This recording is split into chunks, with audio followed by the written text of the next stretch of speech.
Before you buy a new conductive film replacement, please kindly check what version your controller's conductive film is using, so the button's map will match the conductive film.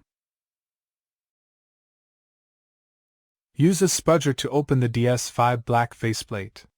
It is a bit challenging, so you must be patient and careful.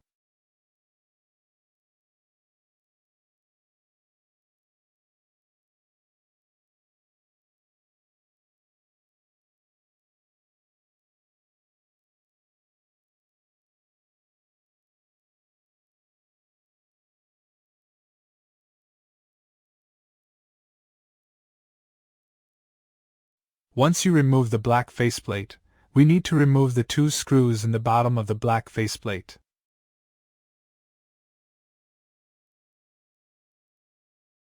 Then we need to detach the R1 button and the L1 button so we can remove the 2 screws underneath.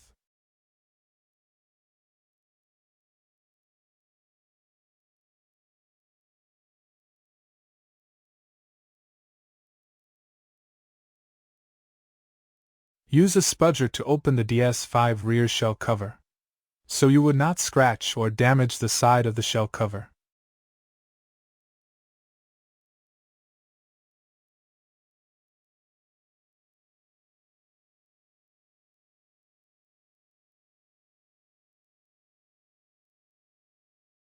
Remove the 2 screws in the left and right of the mid-frame.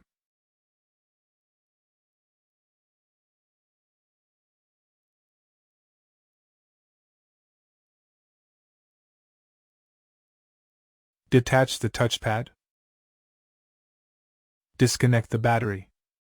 Unscrew the battery bracket so you can detach the upper microphone.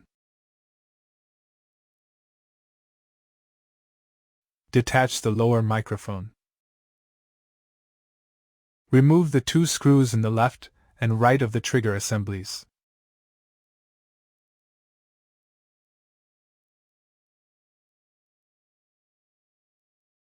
Remove the shells and the gear components of the trigger assemblies. Secure the gear components because it has tiny springs. Remember first how the components are placed together, before you disassemble the trigger assemblies. Possible to take a picture or a video on it, so you wouldn't have a problem putting it back. Important reminder, once you are putting it back together, the teeth of the gears should match the other gear's teeth, so you can fully press the L2 and R2 buttons. The gear components and trigger assembly shells has letter L and letter R markings.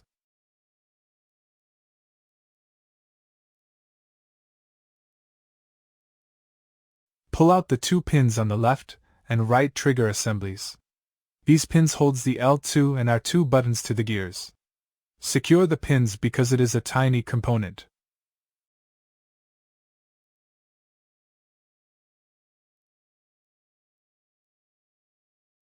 Remove the left and right conductive rubber pad.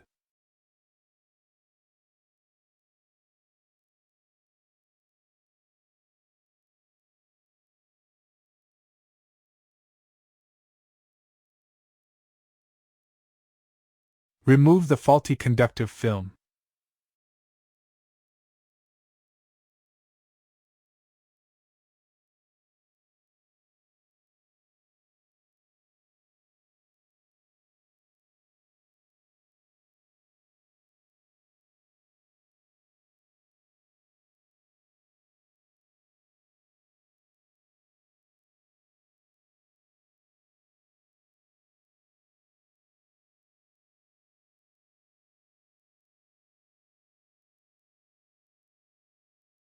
Place the new conductive film with care, because placing the R1 and L1 arms is a bit delicate.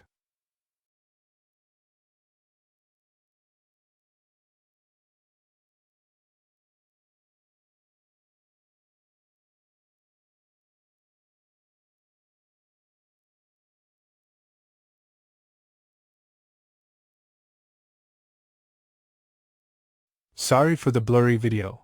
I only use a webcam and phone in recording of videos.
Do not forget to put first the button's conduction part in the horizontal hole, like I did.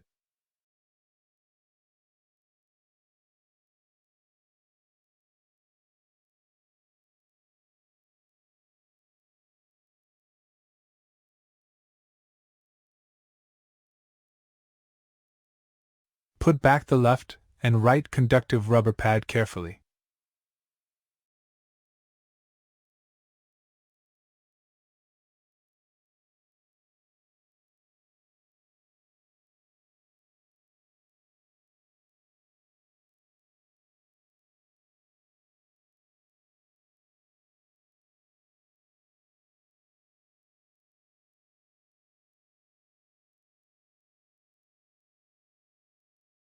Fold and place the button's conduction part carefully. Be sure that it should make contact with the PCB in a correct position so the buttons would work. Now put it back together and do a calibration if all buttons are working. There's a link of the calibration site in the description if you do not know.